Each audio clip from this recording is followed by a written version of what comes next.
Assalamualaikum warahmatullahi wabarakatuh. Terima kasih atas pertanyaannya.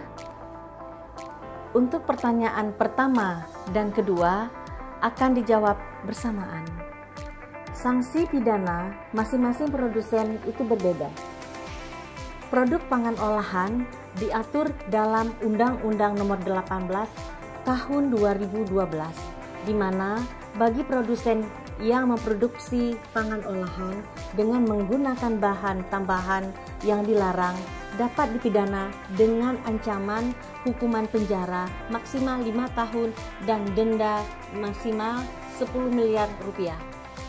Sedangkan sediaan farmasi berupa kosmetik, obat tradisional, dan suplemen kesehatan itu diatur pada Undang-Undang Nomor 36 Tahun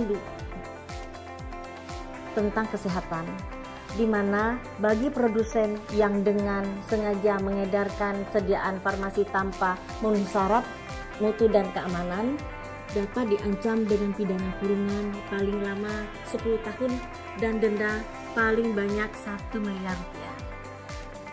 Serta bagi produsen yang dengan sengaja mengedarkan sediaan farmasi dan makanan tanpa izin edar, maka ancaman hukuman maksimal 15 tahun penjara dan denda maksimal 1,5 miliar rupiah sesuai dengan peraturan perundang-undangan nomor 02 tahun 2022 tentang Cipta Kerja pasal 60 angka 10. Demikian jawaban dari kami.